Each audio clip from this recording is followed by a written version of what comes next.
let's talk about my top 5 favorite Spydercos that I currently own. So let's start eliminating these. We'll get down to the top 5. I'll even eliminate it down to the top 1. First elimination, we're going to get rid of the Spyderco Tenacious.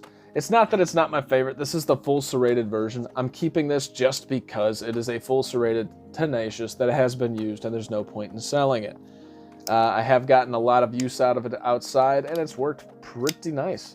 In hand, it feels great, but it's just not a favorite. Let's eliminate the Spyderco Hanon. Now, this is a really cool knife, and I think with time, I'm going to grow a little bit more fond of this. Some people may find that this is uglier than sin. I've heard some people already talk about it. Other people may say that it's just different. To me, this knife has a lot of inherent flaws, but there's something so attractive about it in use due to this recurve in the blade and this very pokey tip. It's very, very functional. It fits in your 5th pocket. I can see myself really falling for this. It just hasn't happened yet. This is where the eliminations start getting difficult. I got rid of the 2 easy ones. The rest are kind of hard. The next one I'm going to eliminate is the Spyderco Native Chief. Now, why am I eliminating the Native Chief? I'm going to tell you right now, I will never get rid of the Native Chief. But it doesn't fall to one of my favorites for the reason of this long pointy blade has no use in my normal everyday use. It's too long, too pointy, and I do feel like I'm going to break it. It is a fantastic slicer, so if I was going to destroy some cardboard or something, it would work phenomenally. But I did use it in a task where I was cutting tape off of wires and stuff like that, and it's just too much knife. Let's get rid of the Spyderco cue ball. Oh man, this thing's all messed up. As you can tell, I use this knife, or rather, I handed it to my electrician and my maintenance guy to use in a very random scenario. This is a project knife for me because I see the potential that this knife currently has. And realistically, it is overpriced for VG10, so I can't really recommend it in that sense. Gosh, I need to clean this out. But it's still really, really good as far as a typical Spyderco ergonomic / function. It fits that bill really well. It just doesn't make it to this list. My Spyderco Para 3. Now, that is a very interesting pick, and you can tell that I've also modded this guy to hell. I'm eliminating this because, not of function or anything like that, I haven't been able to tune it the way I wanted to, and I realistically haven't found the scales that I wanted for it, and so it just hasn't made it into my pocket that much.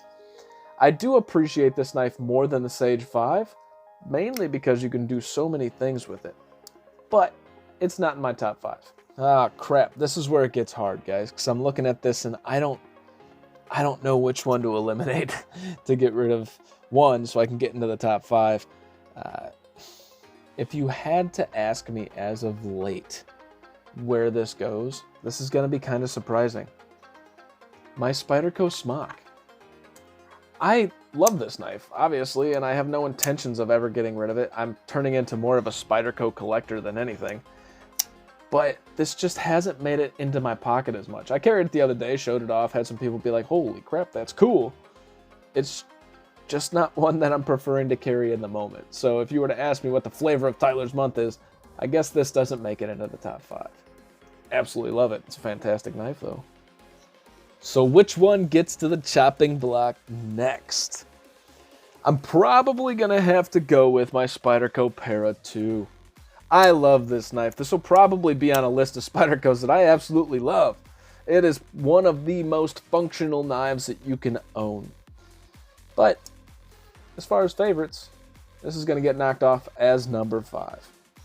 So number 4, I'm kind of torn between 2 knives, and there's no reason that I should be torn between these 2 because they're nothing alike. I'm actually going to go with my Manix 2. Why is this getting knocked off? Well, I have some parts on the way for it. It might make it even better for me. And I love everything that the Manix 2 is, actually more so than the Spyderco Para 2. But I still don't choose to carry this as my conventionally large knife most of the time. There's one, obviously, still on the list that I choose to carry quite a bit. This thing's a beast. I'd never see this going anywhere. This is the Rex 45 version. This is the one knife that you could have forever and never need another one. The Manix 2 is a phenomenal knife and probably one of the best starter knives of Spyderco. If you've never had a Spyderco, check out the Manix 2. So I know what you guys are saying already. You just got that Techno 2. You just talked about that Techno 2. It's made it to the top 3. Yeah, well, I changed my mind after one day of carrying it, so let me do that. And even more so, I'm going to eliminate the Spyderco Brouwer. The Spyderco Brouwer is number 3. I think this is one of the best knives Spyderco has ever created as far as just bare bones, beautiful function, beautiful design, in hand amazing. It goes into your pocket. It competes with the bug out for pocket time.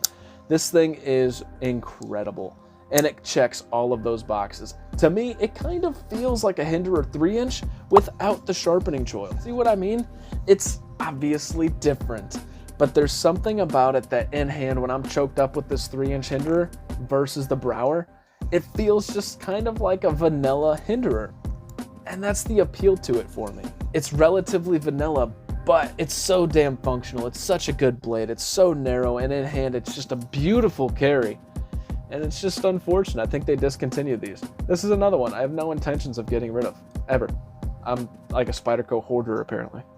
So it's come down to the Techno 2 and the Gayle Bradley 2. Now, these are two very different knives, and to be perfectly honest, I'm going to be carrying both of these today. So it's kind of hard to pick between the two. But the Techno 2 has so many inherent flaws out of the gate, and it's kind of funny, so does the Gayle Bradley 2. The Gayle Bradley 2 in hand feels a little boxy. It's really difficult to access this liner unless you actually take a Dremel and cut out some of this area right here. The action on it's great. I mean, while I called it boxy in hand, it does feel phenomenal. The blade shape is amazing. With the Techno 2, it is really fun. You got this really easily accessed frame lock right here. You just put your finger there and it goes right through. It's amazing. The fidget factor on this is pretty damn good for a frame lock. And it's one of the best fifth pocket knives I've ever seen.